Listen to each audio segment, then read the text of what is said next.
अस्सलाम वालेकुम dear students. तो कल हमने गोल्जी बॉडी को डिस्कस किया था और आज हम जो है एक और स्ट्रक्चर को सेल के एक और स्ट्रक्चर को डिस्कस करने वाले हैं जिसका नाम है लाइसोसोम। ठीक है जी।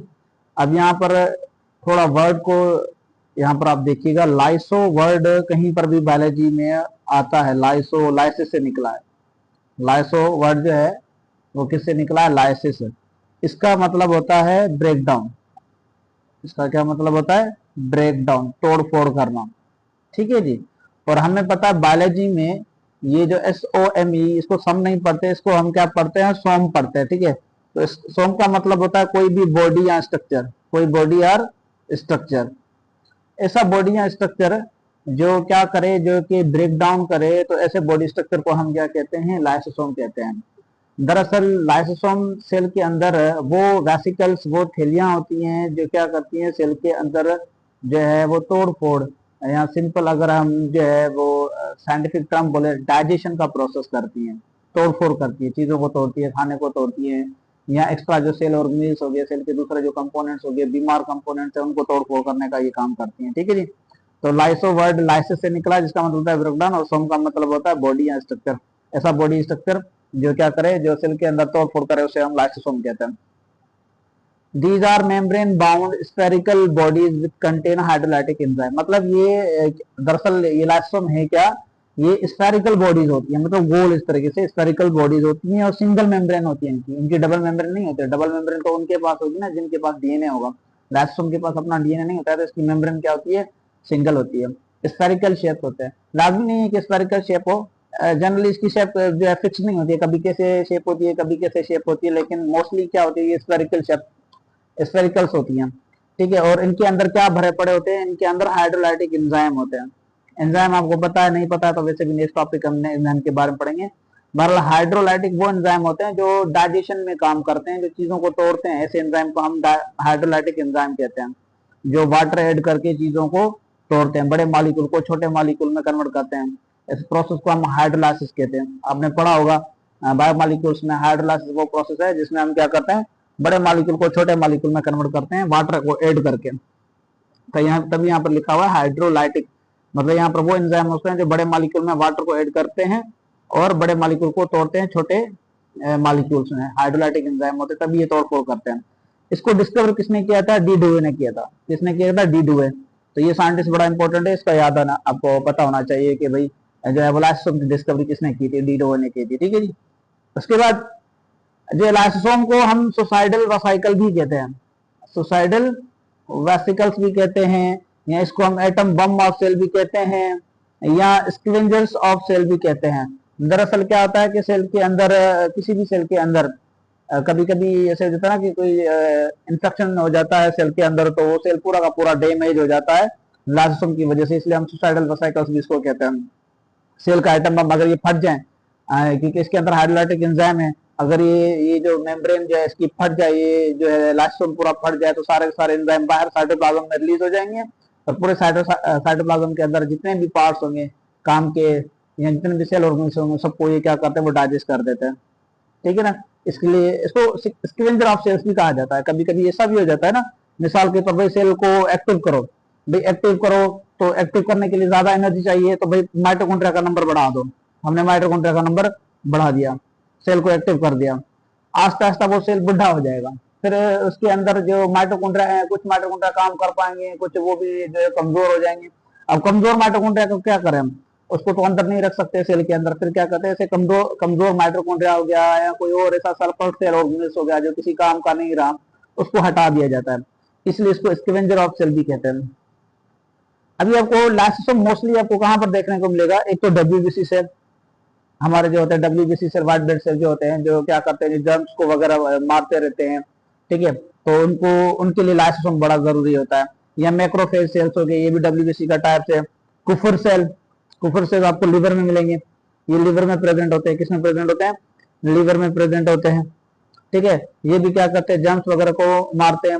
ओस्टियोक्लास्ट सेल, ठीक है, जिसे बोन डिसॉल्विंग सेल भी कहा जाता है। अगर हड्डियां टूट जाएं, हड्डियां जो टूट जाती हैं, तो उसके छोटे छोटे क्रिस्टल जो है वो क्या करते हैं? वो जो है वो कहीं टिश्यू को डैमेज ना कर दें, तो उन छोटे टुकड़ों को हटाना पड़ता है। तो क्या करते हैं, वहां पर ऑस्टियोक्लास्ट सेल्स आते हैं। ये ऑस्टियोक्लास्ट सेल्स क्या करते हैं, लाइसोसोम थैलियों को बनाते हैं, रिलीज करते हैं और उन छोटी छोटी बोन के टुकड़ों को हटा देते हैं। Secretory cells of pancreas, pancreatic juice, आपने सुना होगा डाइजेशन में, ये पेनक्रियास क्या बनाता है, पेनक्रियाटिक जूस बनाता है जिसके अंदर एंजाइम होते हैं। कौन से एंजाइम होते हैं, हाइड्रोलाइटिक एंजाइम। तो पेनक्रियाटिक जूस जो है वो किससे बनता है, लाइसोसोम के अंदर तो होता है।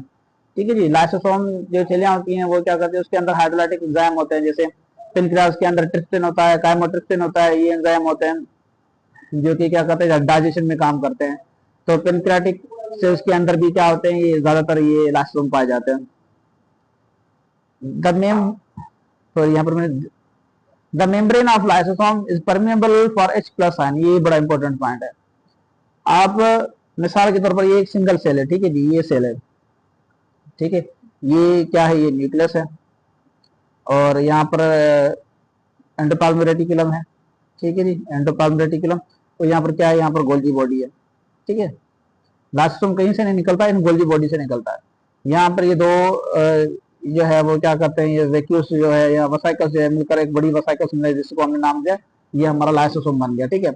अब लाइसोसोम के अंदर जो मटेरियल पड़ा हुआ है इसकी पीएच, और मैं साइटोप्लाज्म की अगर मैं पीएच को चेक करूं तो इसकी जो पीएच है वो मुझे कितनी मिलेगी, इसकी पीएच जो है वो 5 मिलती है, 5।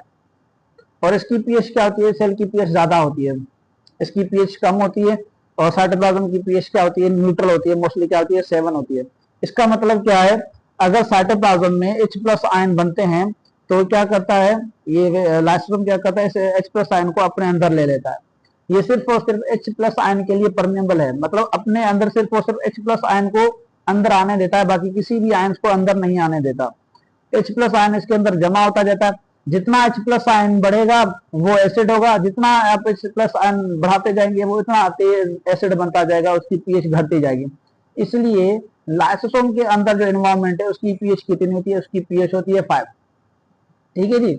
लेकिन सेल की साइटोप्लाज्म की अगर पीएच करे तो वहां पर वो न्यूट्रल हमें मिलती है। इसका मतलब क्या है, सेल के अंदर अगर कोई H प्लस आयन बन जाए तो वो लाइसोसोम के अंदर चला जाता है, किसके अंदर चला जाता है, लाइसोसोम। इसीलिए लाइसोसोम की पीएच क्या हो जाती है, वो कम हो जाती है, वो एसिडिक नेचर का बन जाता है। लाइसोसोम जो है वो एसिड नेचर होता है, एसिडोफिलिक होता है, एसिड होता है, एसिडिक होता है। क्या होता है ये, एसिडिक।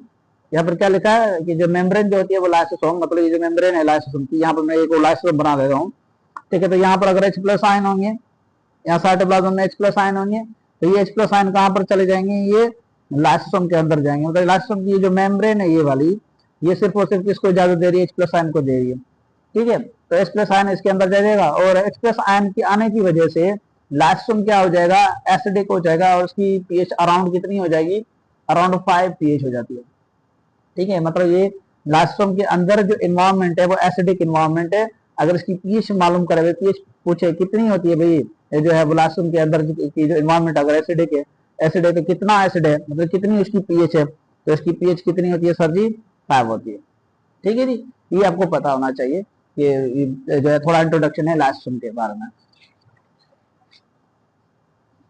अब आते हैं लाइसोसोम के टाइप की तरफ, ठीक है जी। लाइसोसोम के टाइप की तरफ आते हैं। लाइसोसोम के जो टाइप होते हैं वो जनरली, लाइसोसोम कितने टाइप का होता है, 4 टाइप का होता है। कितने, लाइसोसोम के 4 टाइप से, हम वन बाय वन हर एक जो है वो टाइप को हम पढ़ेंगे। तो सबसे पहला जो टाइप है वो है प्राइमरी लाइसोसोम, जिसको हम प्रोटोलाइसोसोम भी कहते हैं, ऐसा लाइसोसोम जिसको हम प्रोटोलाइसोसोम कहते हैं। अब ये क्या होता है, डायग्राम के साथ मैं आपको समझाता हूँ। मान लीजिए भाई ये सेल है एक, ठीक है जी, ये सेल है और यहाँ पर इसका न्यूक्लियस है, ये इसका एंडोप्लाज्मिक रेटिकुलम है, ठीक है। और यहाँ से थैलियां निकलकर आकर किसको बना रही हैं, गोल्गी बॉडी को बना रही हैं, ये गोल्गी बॉडी है, ठीक है। और गोल्गी बॉडी से क्या निकल रही हैं, ये थैलियां निकल रही हैं जो कि आगे चलकर किसको बना रही हैं, लाइसोसोम को बना रही हैं। किसको बना रही हैं, लाइसोसोम। ऐसा लाइसोसोम जो डायरेक्टली गोल्गी बॉडी से निकला हो, गोल्गी बॉडी की सिस्टम से निकला हो, तो उसको हम क्या कहेंगे, उसको हम जो है प्राइमरी लाइसोसोम कहेंगे। तो ऐसा लाइसोसोम जो डायरेक्ट गोल्गी बॉडी से रिलीज हो, ये डायरेक्ट गोल्गी बॉडी से अभी ये रिलीज हुआ है, ऐसे लाइसोसोम को हम प्राइमरी लाइसोसोम कहेंगे। जो नया नया ताजा ताजा जो बनता है ना गोल्गी बॉडी से, ऐसे लाइसोसोम को हम क्या कहते हैं, प्राइमरी लाइसोसोम। तो यहाँ पर पढ़ते हैं क्या लिखा हुआ है, they are also known as protolysosome. मतलब प्राइमरी लाइसोसोम को हम प्रोटोलाइसोम भी कहते हैं, they are direct bud from Golgi body, मतलब ये डायरेक्टली जो गोल्जी बॉडी से जो लाइसोसोम निकलता है उस पहले लाइसोसोम को हम क्या कहते हैं, प्राइमरी लाइसोसोम कहते हैं। दे कंटेन हाइड्रोलाइटिक एंजाइम, इसके अंदर क्या होते हैं, हाइड्रोलाइटिक एंजाइम होता है, ये पूरा का पूरा इसके अंदर हाइड्रोलाइटिक एंजाइम भरे पड़े होते हैं, ठीक है। They are involve in digestion, इनका क्या काम होता है, डाइजेशन में काम करते हैं। तो प्राइमरी लाइसोसोम वो लाइसोसोम होते हैं जो गोल्जी बॉडी से जो डायरेक्टली निकलते हैं, डायरेक्टली जो गोल्जी बॉडी से निकल रहे हैं उनको हम क्या कहते हैं, प्राइमरी लाइसोसोम कहते हैं, ठीक है। अब आते हैं किसकी तरफ, सेकेंडरी लाइसोसोम की तरफ आते हैं। अब सेकेंडरी लाइसोसोम क्या है, जिसको हम डाइजेस्टिव वैक्यूल्स भी कहते हैं, ठीक है। अब इसको भी थोड़ा क्या करते हैं हम डायग्राम के साथ समझते हैं। सपोज ये एक सेल है, ठीक है, इसको मैं क्या बना रहा हूं, यहां पर एक सेल है, ये रहा जी सेल, ठीक है। ये इसका न्यूक्लियस है, ये इसका एंडोप्लाज्मिक रेटिकुलम है, ये इसकी गोल्जी बॉडी है, ठीक है, ये इसकी गोल्जी बॉडी है, यहाँ से ब्लड निकला, यहाँ से ये प्राइमरी लाइसोसोम बन गया। अब यहाँ पर क्या पड़ा हुआ है, सपोज यहाँ पर खाना पड़ा हुआ है, क्या पड़ा हुआ है, खाना पड़ा हुआ है। अब ये खाना अंदर आना चाहता है तो सेल मेम्ब्रेन क्या हो जाएगी, ये जो सेल मेम्ब्रेन जो है ये थोड़ा ऐसे नीचे झुक जाएगी और ये खाना अंदर आ जाएगा, नीचे झुक जाएगी और खाना क्या आ जाएगा, अंदर आ जाएगा। इसका डायग्राम अगर मैं बना दूं तो इस तरीके से क्या हो जाएगा, ये सेल मेम्ब्रेन जो है वो अंदर की तरफ झुकी जाएगी, ये खाना अंदर आ रहा है, ये न्यूक्लियस, यही आपका एंडोप्लाज्मिक रेटिकुलम, ये गोल्जी बॉडी है, ठीक है, और ये है हमारा प्राइमरी लाइसोसोम। अब यहाँ पर ये खाना अंदर आ रहा है, अब ये खाना और अंदर आ जाएगा, ठीक है, खाना क्या जाएगा, ये और अंदर आ जाएगा। ये इसका दूसरा मैं तीसरा डायग्राम बना दूं तो यहाँ से ये मुड़ गई और ये खाना अंदर आ गया, ठीक है। यहाँ न्यूक्लियस था, ये एंडोप्लाज्मिक रेटिकुलम, ये गोल्जी बॉडी और ये हमारा जो है प्राइमरी लाइसोसोम। तो ये वाली जो वेसिकल्स जहाँ ये पहले खाना, ये खाना था, ठीक है, तो खाना जब अंदर आ रहा था तो सेल मेम्ब्रेन थोड़ा ऐसे नीचे अंदर की तरफ झुक गई और ये खाना इसके अंदर आ गया और फिर ये जो खाना जो है वो सेल मेम्ब्रेन के अंदर आ गया और ये एक नई एक थैली बन गई जिसके अंदर खाना पड़ा हुआ है, ठीक है, क्या पड़ा हुआ है, खाना इसके अंदर पड़ा हुआ है। इसी थैली को हमने नाम दे दिया फेगोसोम। क्या नाम दिया इसको हमने, फेगोसोम, जो फेगोसाइटोसिस से बनी है। फेगोसाइटोसिस आपको मतलब पता है ना, फेगोसाइटोसिस का मतलब क्या होता है, सेल एटिंग प्रोसेस, मतलब जब जो है वो अपना सॉलिड मटेरियल जब सेल अंदर ले लेता है पूरा का पूरा गुच्छा मेम्ब्रेन के जरिए, तो जो फेगोसाइटस के दौरान जो थैली बन जाती है जिसके अंदर खाना होता है उस थैली को हम क्या कहते हैं, फेगोसोम। अब क्या हुआ, ये फेगोसोम और ये जो प्राइमरी लाइसोसोम है, ये कौन सा लाइसोसोम है, ये है प्राइमरी लाइसोसोम, ठीक है। ये दोनों आपस में फ्यूज होंगे। इसको डायग्राम को थोड़ा मैं और नीचे बनाऊं तो क्या हो जाएगा, ये थोड़ा इसको मैं बड़ा करके बनाता हूँ, ये है हमारे पास सेल, ये माइटोकॉन्ड्रिया और सॉरी ये न्यूक्लियस, ये एंडोप्लाज्मिक रेटिकुलम है, यहाँ पर हमारी गोल्जी बॉडी थी, गोल्जी बॉडी, और यहाँ पर ये क्या आया था, यहाँ से ये आया था फेगोसोम, और ये फेगोसोम किसके साथ फ्यूज हुआ, ये प्राइमरी लाइसोसोम के साथ फ्यूज हो गया। किसके साथ फ्यूज हो गया, प्राइमरी लाइसोसोम के साथ फ्यूज होगा। तो ये वाला जो स्ट्रक्चर बन गया है, ऐसे स्ट्रक्चर को हम क्या कहते हैं, ऐसे स्ट्रक्चर को हम सेकेंडरी लाइसोसोम कहते हैं, सेकेंडरी लाइसोसोम। सेकेंडरी लाइसोसोम वो लाइसोसोम होते हैं जो क्या करते हैं, जब कोई बाहर से कोई थैली आती है, फेगोसोम आता है, उसके साथ जब प्राइमरी लाइसोसोम फ्यूज हो जाता है तो एक और बड़ा नया स्ट्रक्चर बन जाता है, उस स्ट्रक्चर को हम क्या कहते हैं, सेकेंडरी लाइसोसोम। तो यहाँ पर पढ़ो क्या लिखा हुआ है, जिसको हम डाइजेस्टिव वैक्यूल्स भी कहते हैं। यहाँ पर लिखा है by the process of phagocytosis, मतलब ये फेगोसाइटोसिस हो रहा है, ये पूरा का पूरा खाना अंदर आ रहा है सेल मेम्ब्रेन के थ्रू, सेल मेम्ब्रेन इसको इनगल्फ कर रही है, अंदर के अंदर पूरा का पूरा गुच्छा जो है खाने का अंदर सेल मेम्ब्रेन के थ्रू कैद हो गया, ये एक अलग से मेम्ब्रेन में खाना आ गया। इस पूरे जो है थैली को जिसके अंदर खाना भरा पड़ा हुआ है, जिसको मैंने क्या कहा, फेगोसोम। तो यहाँ पर भी लिखा हुआ है by the process of phagocytosis, इस प्रोसेस के दौरान क्या बनता है, फेगोसोम बनता है, ठीक है। These phagosome fuse with primary lysosome, ये क्या था हमारा, मैंने कहा था ना ये वाला हमारा प्राइमरी लाइसोसोम है, ये प्राइमरी लाइसोसोम है और ये फेगोसोम है। ये फेगोसोम और प्राइमरी लाइसोसोम आपस में क्या होते हैं, फ्यूज होते हैं। ये फ्यूज होकर उन्होंने क्या बना लिया, उन्होंने सेकेंडरी लाइसोसोम बना लिया। अब सेकेंडरी लाइसोसोम के अंदर खाना भी है और इसके अंदर एंजाइम भी है, हाइड्रोलाइटिक एंजाइम।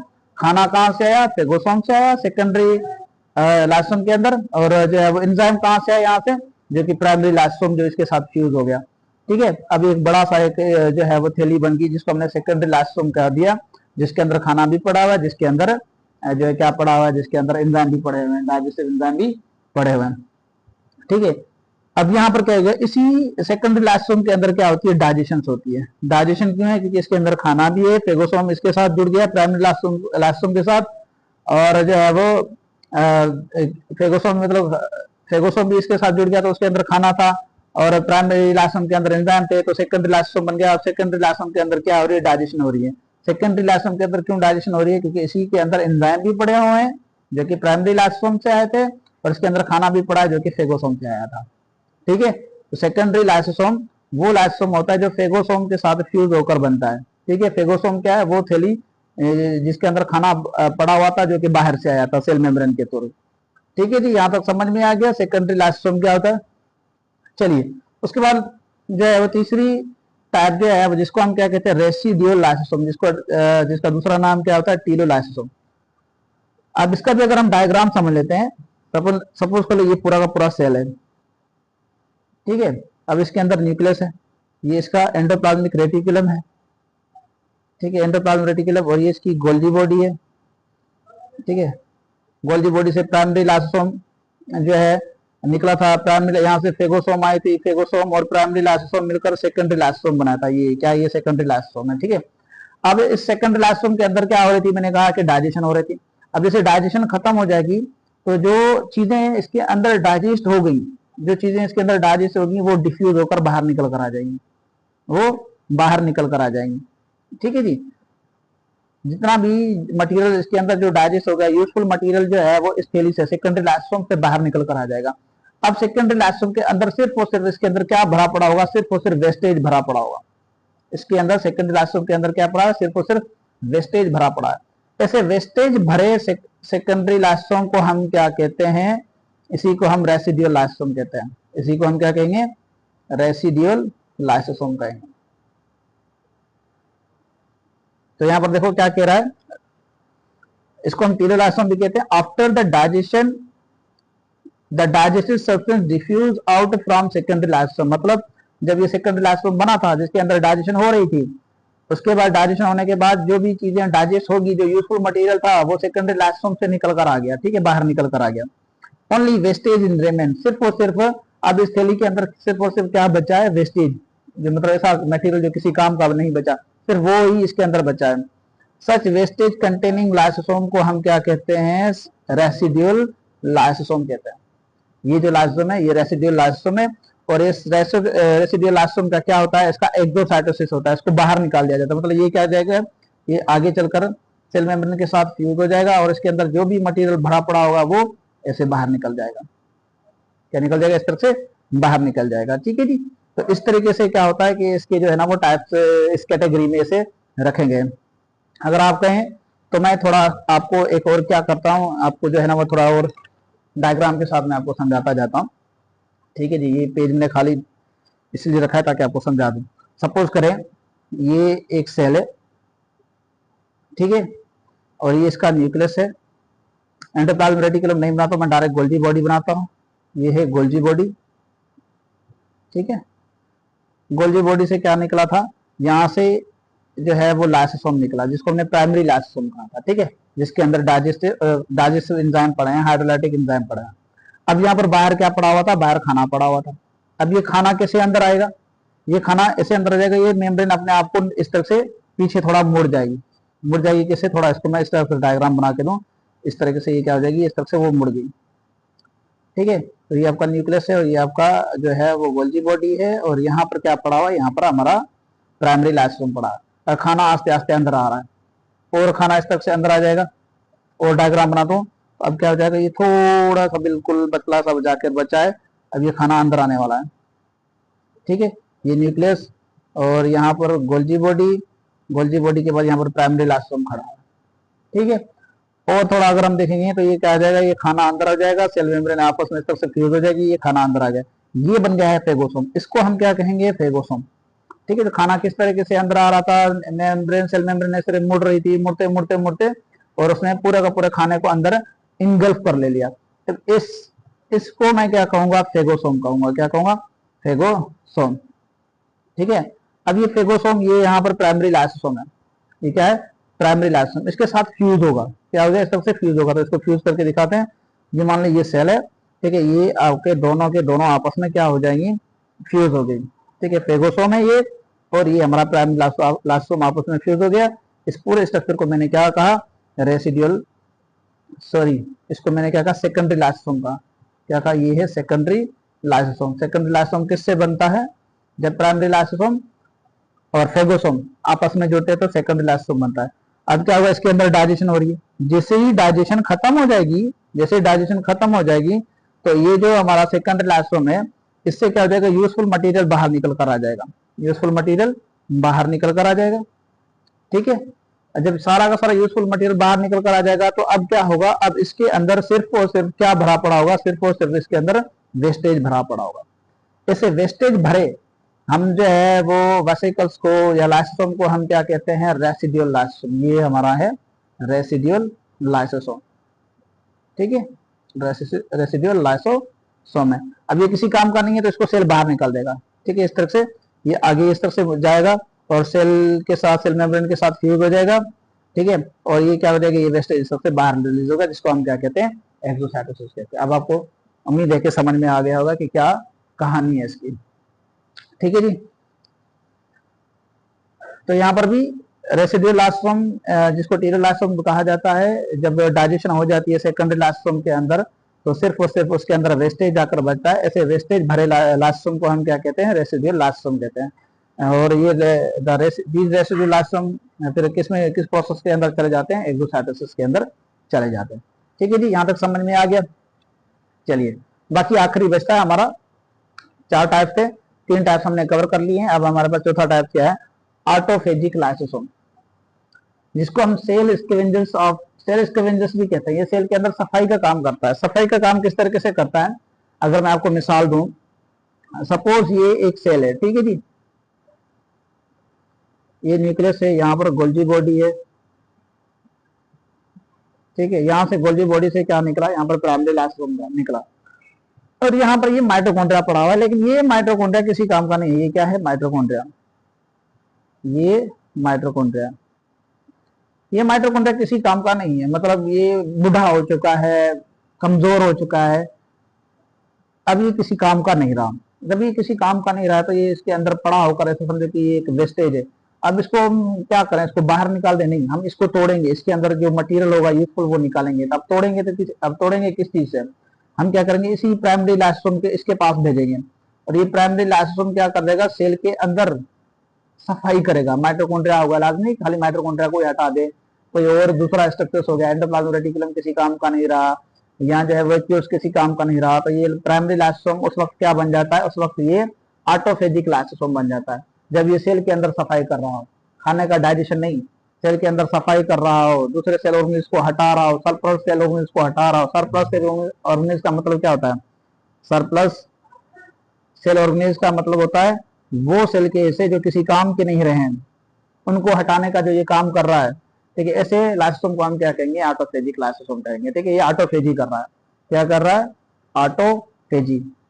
ऑटोफेजी का मतलब क्या होता है, ये हमारे पास एक कंट्रोल मैकेनिज्म है, जिसमें सेल क्या करता है, अपने अंदर क्या करता है कि जो वेस्ट मटेरियल है या जो ऐसे ऑर्गेनिल्स, ऐसे कंपोनेंट जो किसी काम के नहीं रहे, उसको हटाने वाले प्रोसेस को हम क्या कहेंगे, ऑटोफेजी कहेंगे। तो यहाँ पर सेल क्या कर रहा है, ऑटोफेजी कर रहा है।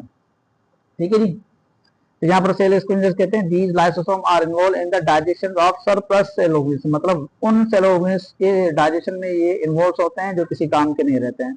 Generally eight the time of starvation और मेटामॉर्फोसिस। अब ये मेटामॉर्फोसिस क्या होती है, मेटामॉर्फोसिस ये वो स्टेज होती है जिसमें क्या होता है, मिसाल के तौर पर अगर मेंढक है ना, मेंढक का जो टेडपोल वाला, टेडपोल मतलब मेंढक का जो बच्चा होता है, उसके पास क्या होती है, उसके पास टेल होती है। क्या होती है, उसके पास टेल होती है। लेकिन जैसे वो मैच्योर हो जाता है तो उसकी टेल गायब हो जाती है। मतलब वो टेल गायब हो जाती है, दरअसल वो कहाँ चली जाती है, उस मतलब टेल वाले रीजन में जितने भी सेल थे, उसके जो है लाइसोसोम, ऑटोफेजिक लाइसोसोम क्या करते हैं कि वो क्या करते हैं, वो फट जाते हैं, वहां पर जितने भी सेल ऑर्गेनिल्स हैं या सेल है उनको हटा दिया जाता है और उसकी पूछ खत्म हो जाती है। जैसे हम बचपन में जब हम माँ के पेट के अंदर होते थे, ये जो बीच में जो खाली हिस्सा है, यहाँ पर मेम्ब्रेन होती थी, हमारा हाथ बिल्कुल बतख की तरह थे, बतख की तरह होते थे, यहाँ पर बीच में मेम्ब्रेन होती थी। लेकिन हम जब पैदा हुए तो ये हमारे हाथ बिल्कुल आजाद है, फ्री हैं, हमारे फिंगर्स फ्री हैं। पहले फ्री नहीं थी, बीच में मेम्ब्रेन थी, वो कहाँ चली गई, दरअसल हमारे जो है ना मदर्स की बॉडी के अंदर ये मेटामॉर्फोसिस हो गया। मेटामॉर्फोसिस मतलब एक ऐसा स्टेज है जिसमें क्या होता है, जिसमें डेवलपमेंट होती है बॉडी की, और उस वक्त डेवलपमेंट बॉडी में जो है वो लाइसोसोम बड़ा किरदार अदा करता है कि जो चीजें काम की नहीं उसको हटा दो। यहाँ पर मेम्ब्रेन किसी काम की नहीं थी, वो हट गई लाइसोसोम की मदद से, और हमारे फिंगर्स क्या हो गए, वो आजाद हो गए। स्टारवेशन में जब हम खाना वगैरह कुछ नहीं खाते हैं, जब हम रोजे में, मिसाल के तौर पर आप अभी आप रमजान चल रहा है ना, तो आप रोजे रख रहे हो, तो लेकिन आप काम भी तो कर रहे हो, तो काम कर रहे हो तो बॉडी को तो एनर्जी चाहिए। अब खा ही नहीं रहे तो एनर्जी बॉडी से कहाँ से आएगी? तो क्या होगा, हमारा जो है वो सेल क्या करेंगे, जो भी सेल के अंदर जो ऐसे कंपोनेंट जो किसी काम के नहीं है उसको तोड़कर उससे ग्लूकोज निकालेंगे, बॉडी को देंगे ताकि बॉडी को एनर्जी मिलती रहे। ऐसे प्रोसेस को हम स्टारवेशन कहते हैं। तो मेटामॉर्फोसिस और स्टारवेशन के दौरान ये ऑटोफेजिक लाइसोसोम काम करते हैं। अब लाइसोसोम के फंक्शन की तरफ आए कि भाई लाइसोसोम का क्या फंक्शन है। तो ये इंट्रासेलुलर मतलब सेल के अंदर, और एक्स्ट्रा सेलुलर मतलब सेल के बाहर डाइजेशन में काम कर रहे होते हैं। सपोज ये हमारे पास इसोफेगस है और ये है हमारा स्टमक, ठीक है। अब स्टमक की ये कैविटी है जिसके अंदर गैस्ट्रिक जूस आता है, जिसके अंदर क्या होता है, गैस्ट्रिक जूस। अगर गैस्ट्रिक जूस इन जो स्टमक की जो मेम्ब्रेन है, यहाँ से जो सेल होते हैं वो क्या करते हैं, वो एंजाइम को बाहर रिलीज करके छोड़ देते हैं, ठीक है। अब यहाँ पर जो है वो मेम्ब्रेन जो है वो स्टमक की मेम्ब्रेन में जो सेल थे उन्होंने जो है वो एंजाइम को, गैस्ट्रिक जूस को बनाकर इस कैविटी के अंदर छोड़ दिया। अब यहाँ पर एंजाइम क्या कर रहे हैं, खाने को तोड़ रहे हैं। तो जब खाना सेल के बाहर टूट रहा हो तो ऐसे ऐसे प्रोसेस को हम क्या कहते हैं, एक्स्ट्रा सेलुलर डाइजेशन, जो कि किसी न किसी कैविटी के अंदर हो रहा था, जैसे स्टमक की कैविटी में हो रहा है, यहाँ स्मॉल इंटेस्टाइन की कैविटी में हो रहा है, तो सेल के बाहर खाना टूट रहा है। तो सेल के बाहर खाना जो टूटता है कौन तोड़ते हैं, एंजाइम। एंजाइम कहाँ से आए थे, लाइसोसोम से आए थे। लाइसोसोम बाहर निकल कर आया था, वहां से आ रहे थे। या इंट्रा सेलुलर डाइजेशन, जैसे ये मैंने आप लोगों को एग्जाम्पल बताया ना, ये सारा का सारा सेल के अंदर खाने की डाइजेशन हो रही है इस वाले इमेज में। तो इस वाले जो है प्रोसेस को हम इंट्रासेलुलर डाइजेशन कहते हैं। अगर सेल के अंदर खाने की तोड़फोड़ हो रही है तो इंट्रासेलुलर डाइजेशन, सेल के बाहर हो रही है तो एक्स्ट्रासेलुलर डाइजेशन कौन करता है, लाइसोसोम करता है, क्योंकि लाइसोसोम के अंदर हाइड्रोलाइटिक एंजाइम प्रेजेंट होते हैं, ठीक है जी। Lysis lysis of at the time of metamorphosis, जब बॉडी की ग्रोथ हो रही होती है, डेवलपमेंट हो रही होती है, तो वो स्ट्रक्चर्स हटाए जाते हैं जिनका कोई काम नहीं होता। जैसे मैंने कहा ना कि हमारे हाथों की जो इन स्पेस में क्या थी, मेम्ब्रेन थी, वो उनका कोई काम नहीं था हमारी बॉडी के अंदर। लेकिन जब काम नहीं है तो इसको हटाना पड़ेगा, तो वो क्या कहते हैं, वो हमारी जो मदर की बॉडी में ही क्या कहते हैं, उस मेम्ब्रेन को हटाया जाता है, और इस प्रोसेस को मेटामॉर्फोसिस कहते हैं। डेवलपमेंट का प्रोसेस है ये।